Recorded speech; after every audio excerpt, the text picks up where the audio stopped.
Hello students, आज हम discuss करने वाले हैं इंट्रोडक्शन चैप्टर नंबर 2 का, जिसका नाम है linear equations in one variable.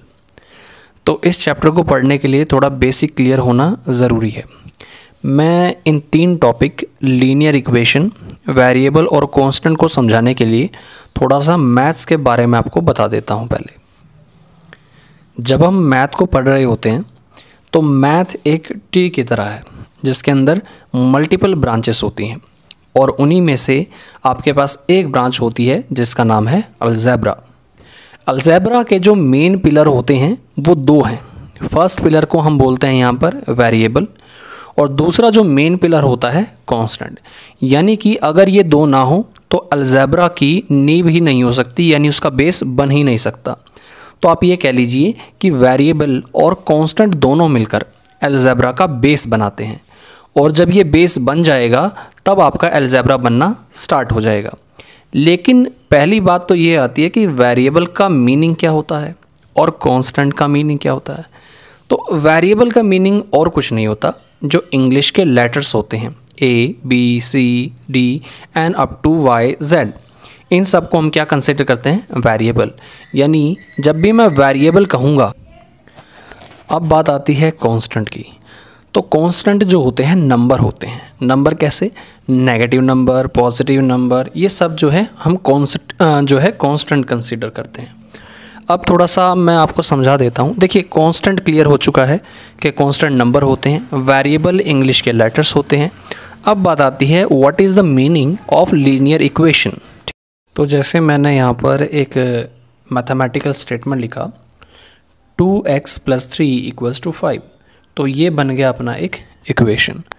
तो अब दिमाग में सवाल आता है कि ये लीनियर इक्वेशन क्या हुआ। देखो ध्यान से, पहले एक बात सुनो।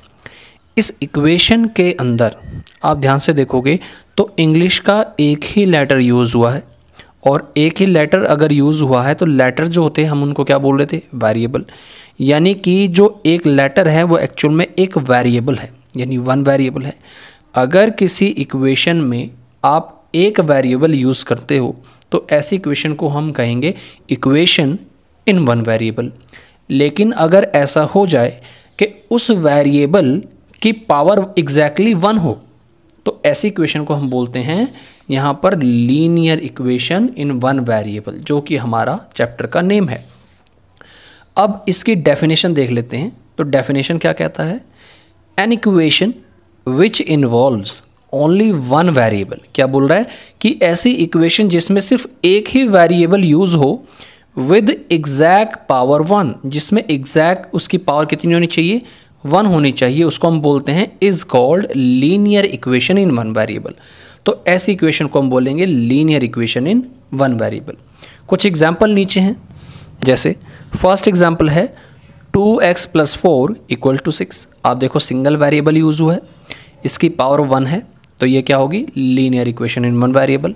3y + 9 = 11, ये भी एक लीनियर इक्वेशन है।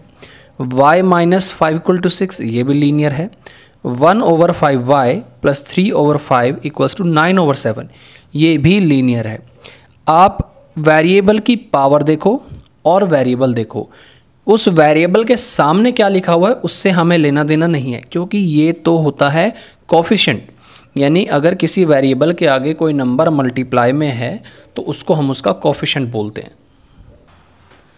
अब बात आती है कि इक्वेशन तो बना दिया, अब इसका सॉल्यूशन क्या होगा। यानी अब बात करेंगे solution of linear equation in one variable. तो मैंने यहाँ पर एक एग्जांपल लिया हुआ है कि एक लीनियर इक्वेशन है वन वेरिएबल का y + 3 = 5। अब देखो इक्वल के जो लेफ्ट में जो भी चीज़ें होंगी उनको हम बोलेंगे लेफ्ट हैंड साइड, और जो राइट में होंगी उनको बोलेंगे हम राइट हैंड साइड।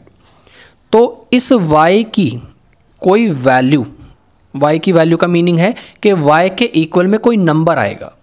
तो y की वो वैल्यू जिसको मैं यहाँ पर रखूँ और इस इक्वेशन के लेफ्ट साइड और राइट साइड दोनों इक्वल हो जाए, यानी इसकी LHS इक्वल हो जानी चाहिए इसके RHS के।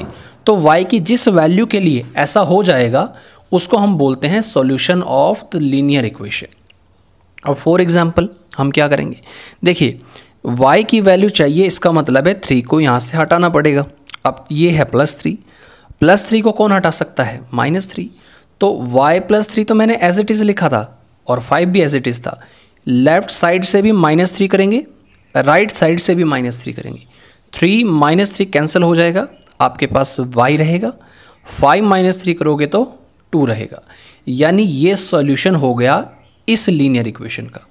आप कैसे इसको वेरीफाई करोगे? y का वैल्यू यहाँ रख दो आपने जैसे ही y को रिमूव करके 2 रखा, 2 + 3 क्या हो जाएगा? 5, एंड 5 इक्वल होता है 5, यानी लेफ्ट और राइट क्या हो गए? सेटिस्फाई हो गए। तो ये हो जाएगा इसका एक सोल्यूशन।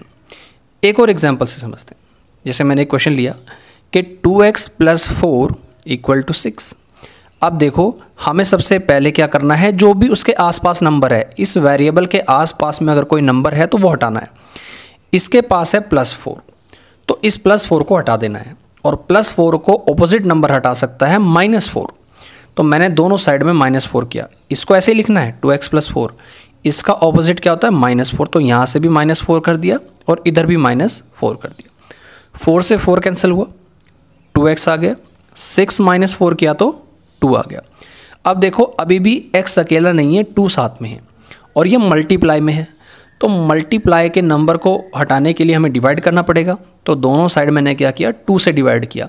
मैं इसको देख के डिवाइड नहीं कर रहा हूँ, मैं ये देख रहा हूँ कि इस वेरिएबल के आगे कौन सा नंबर है। अगर इधर 3 होता तो मैं 3 से डिवाइड करता, तो मैंने 2 से डिवाइड किया। तो 2 से 2 कैंसिल हुआ 1 टाइम, 2 से 2 कैंसिल हुआ 1 time. x × 1 x and equal to क्या हुआ? 1। यानी कि 1 जो है इस इक्वेशन का सॉल्यूशन हो गया।